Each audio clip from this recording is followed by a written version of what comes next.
Welcome everyone to episode 3 of the Alex and Dan show. This is Dan, joined as always with Alex. Hello. Today we're going to be talking about. We were sitting in a restaurant earlier, actually watching a World Cup game, Belgium versus England, and we were talking about like courtesy and manners in sports. We know people who talked about like in Europe and other places with soccer. Essentially, when it rains, it pours. If you're playing, you play the entire time, and you're always trying to score. We were I was discussing with him how oftentimes in American sports, American football, basketball, things like that, you'll see towards the end, teams, if they're winning by a lot, they'll start to ease up a little bit to try to hurry up and get the game over with. And we were sitting there kind of comparing and contrasting the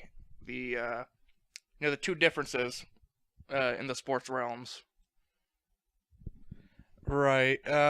So I guess the two differences we're talking about are just playing until the final whistle, going hard 100%, and showing courtesy, sportsmanship, is, not all teams are good. So their players might not be as athletic. I mean, we look at Alabama football, and I'm sure, especially during like their heyday just a few years ago, they could easily have crushed anyone by, I don't know, 70-0. I mean, that's probably not out of the scope here. And I think Oregon has multiple occasions beaten other Pac-12 teams by uh, multiple multiple of touchdowns.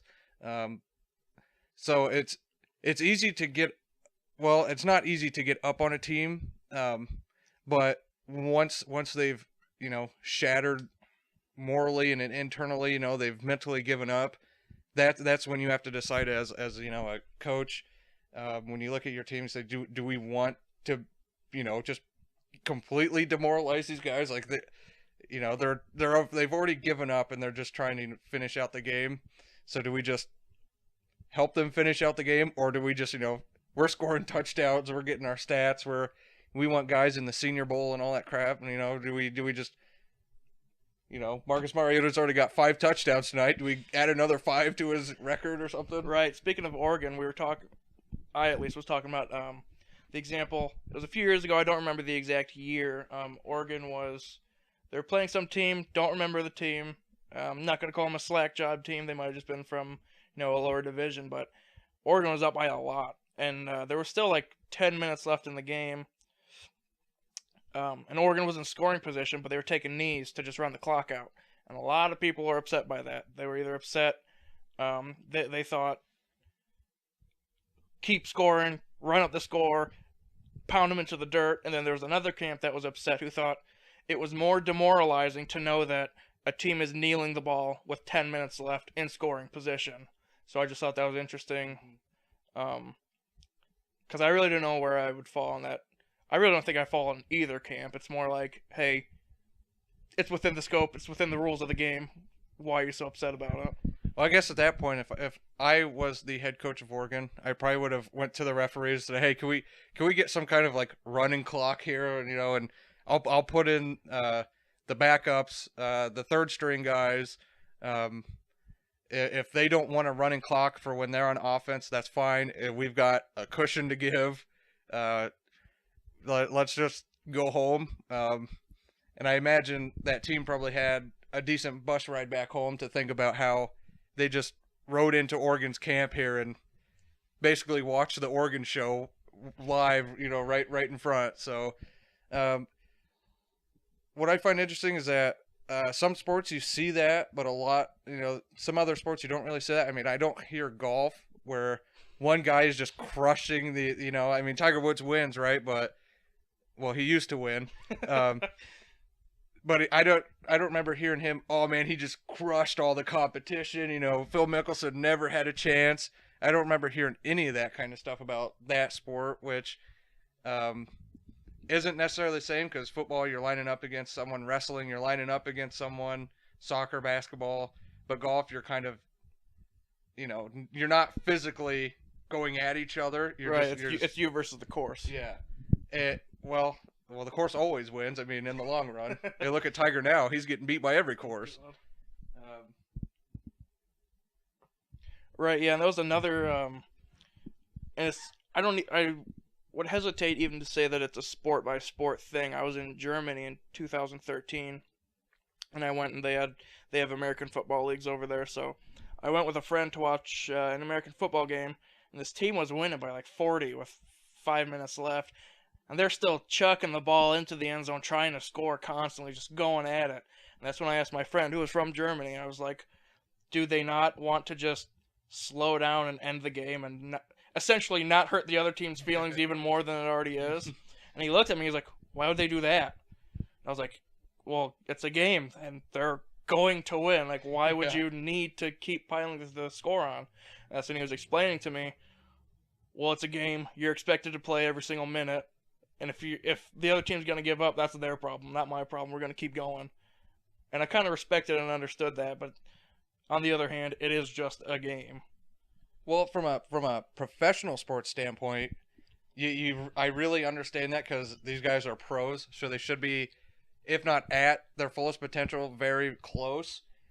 So if you see one team, like I remember just a couple of years ago, Seattle was beating Buffalo. I think it was like 42-0 at one point. Like, it was awful. And I think that was still like early in the fourth quarter. And my thought was, well, if a pro team is beating another pro team by that bad, then really it goes to show that even at the pinnacle of athleticism that we can, achieve, not everyone is still like equal. The potential of one doesn't equal the potential of another potentially. So I guess that being said, if it's a pro team, you should expect them to, you pay your money. I went to a Colts game one time. This is the last time I went to a Colts game. They were undefeated. You remember that year, right? Oh, yeah. It was all about the Colts all the time. And so we got like the 8th row back, and each seat was like $200. Wow. And they sat Peyton Manning, like, after the first drive. They sat all their starters. They put the backups in. We had to watch Jim Sorgi play quarterback for 3.5 quarters here. For $200 a seat. Yeah. Yeah. They're playing the Jets. Mark Sanchez-led Jets. Oh, no. And it was awful. The fans booed. I mean, I would understand if it was halftime and they were like, okay, you guys are done. But, I mean, it was like right out the gate almost. They started him so he can get another start, and then right after that they benched him. Jeez. And it was awful. And the Colts lost that game. That was their first loss. So we paid all that money to go see the backups lose the first game of the season after they had gone. They were like 14-0, and they I think they finished 14-2, which is insulting as a fan. Like, I paid to come watch Peyton freaking Manning throw touchdowns. I didn't come to watch Jim Sorgi and Mark Sanchez, have a duel of which backup quarterback is the best, essentially. Even though Sanchez was a starter, but really, I mean, come on. You go to Ruth's Chris, you're not going to expect some slack job to be back there overcooking your steak. Yeah, no kidding. Well, I think they let the defense play a little bit. But yeah, it was just an awful game. Of course, the Jets couldn't throw the ball because they had Mark Sanchez. They played really well defense that year. They ran the ball pretty well, which I liked, but it was just the competition the Colts put out there was lackluster to the price that we had to pay. And of course, what's his name? Irsay. Obviously, Irsay isn't going to, show a little consideration to the fans. He probably spent that on, I imagine, getting drunk and getting naked in a public fountain. Him and Pat McAfee are out there writing his book of drugs. Yeah. They're, what is it? Walking on sunshine, like Fry from Futurama. No. Yeah, I kind of shift gears, but to stay in the same the same category with the whole sportsmanship and courtesy in sports is, again, we were watching the soccer game and celebrating. Towards the end of the game, Belgian player, don't know the names, it was just on the TV. He essentially hit the nail in the coffin with a goal to go up 2-0. And you'd think, most other teams, most other guys, you'd see them jumping around, taking their shirt off, celebrating. And he just kind of ran past and, high-fived all of his teammates like it was nothing. Like it was what he did every day. And those soccer guys have pretty wild celebrations, like the one where they all get together and they acting like they're reeling in a fish, and the guys flopping around, and yeah, they've got some soccer guys have some pretty wild and creative celebrations, which in the NFL would be very excessive, which it is what it is. But yeah, you're right. There was well after 80 minutes left, Yeah, oh, yeah. and they like you said, put the nail in the coffin and just want to go home at this point. I mean, come on, let's get this over with. And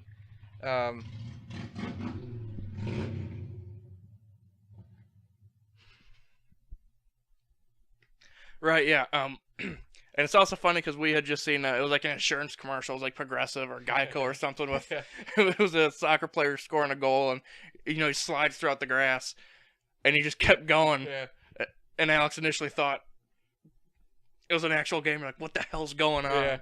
yeah. It was real because they didn't put their logo up, but they just showed him sliding at first, and then they kept showing him sliding around the grass, and then they put the logo up, and he slid through the logo. I was like, man, what the hell? Why is that guy? How could he slide that far? Yeah, and that's to go along with that. The NFL reinstating the ability to celebrate after touchdowns. Was this the first year this past season, or was it the second or third year? I can't even recall because I really don't watch the NFL at all. Yeah. Well, I couldn't tell you because the NFL has been overshadowed, and I think this is undeservingly overshadowed by the whole kneeling thing. Oh, yeah. So I mean, I tried to keep back out of it, so I wouldn't get caught up in it. But was it just as soon as you get out, they keep pulling you right back in? Yeah, no kidding. But yeah, I think it was a year or two they had gone what the players were referring to it as the no fun league, the NFL. So, which I mean, some of their dances can be, or their celebrations. I don't say dances, but their celebrations could be kind of weird, and you're just watching it, and you're like, what? Just just stop, all right? You're like, your coach needs to talk to you about what celebrations you can and can't do. Yeah. Talking about overshadowed by the kneeling thing, they're also overshadowed by college football just being exponentially better, it seems. Yep. In recent times. Much more entertainment in yeah. college football. And I think you and I have discussed on multiple occasions on would we stop playing these games hard? Would we stop trying to win every second of the game?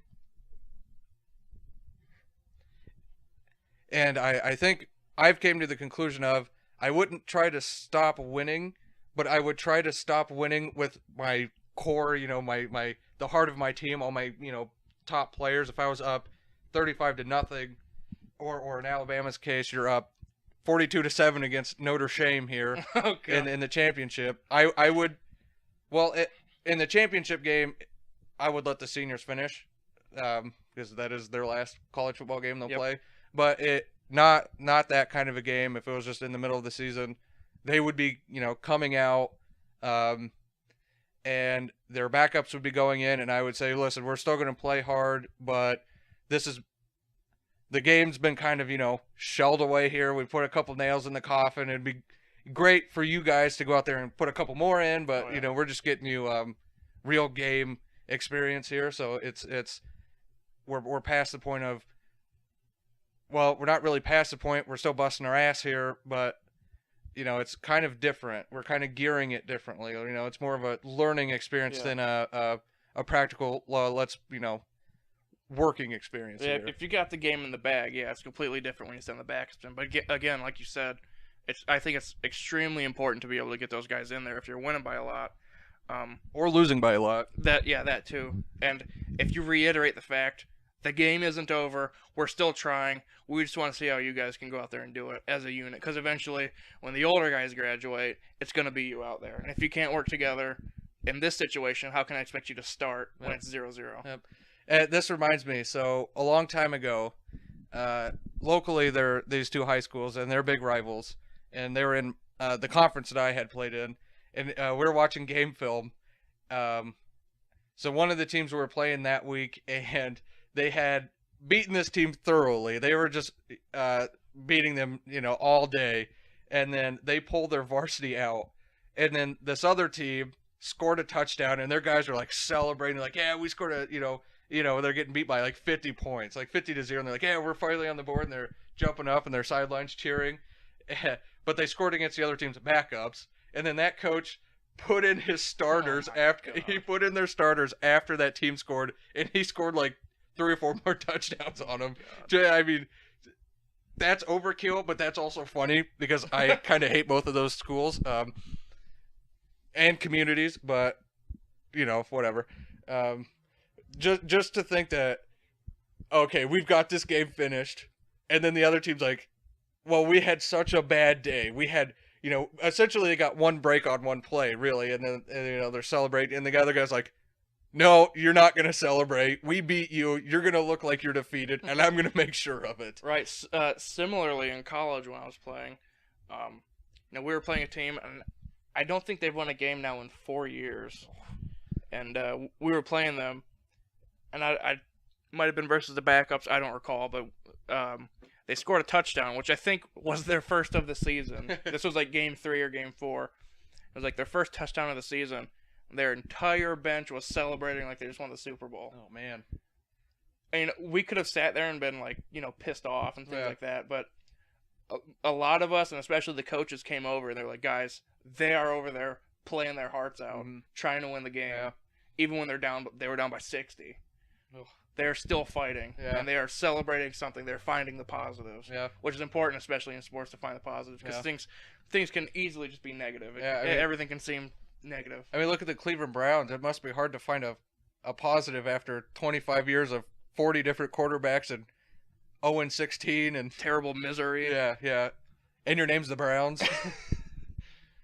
I think basketball would be very challenging because the field is smaller. The points, you either get one from a free throw, 2 points or 3 points, or you can even, if you get a little bit lucky, you can have a 4-point play. So the point swing, I guess, in that could be kind of, I guess that could be kind of devastating if you don't take into account, it only takes a couple shots and a team could really start moving on you, and so football, I would say, if you have a 21-point lead, you're pretty good. Just 3. That in football, that's 3 scores. But in basketball, I don't know what that score threshold would have to be for me to feel comfortable with. Right. Okay, I'm gonna start moving some guys out here. I mean, you never know. A guy could just, like Steph Curry, I guess, could take 3 steps down the court and just throw it at the rim and make it. Come back, not have to exert a bunch of energy, play defense, steal a ball, take another 3 steps and throw it, and then, they could be back quickly. Which in football, I guess you could be back quickly, but I would think it would take a little bit more. I think that would take more luck and chance than it would skill in football. Just throwing up a Hail Mary and hoping that somebody falls down or something. And we're not every player's Aaron Rodgers here. And I'd say similarly with baseball, really you don't know the point threshold, I guess, to say, okay, well, we got, the closing pitcher and or whoever it is pitching. Go, okay, we can dial it back a little bit, because anything can happen. You can have a bunch of stolen bases and home runs, and you're sitting there like, what just happened? Yeah, bases loaded. Maybe some guy hits a grand slam, and you're only up 3 runs, and then all of a sudden you're, going home with a sad fate. Trump's tweeting sad for you, on your behalf. He's out there. Yeah, we're pretty much at the 20-minute mark at this point, so I think now would be a good time to wrap it up. This has been episode 3 on sports and courtesy in sports and things of the like. This has been Alex and Dan. Yep, speaking of courtesy, we'll show you some in this episode. Darn right, and we're going to keep that beer cold for you. Yep. See you next time. Cheers.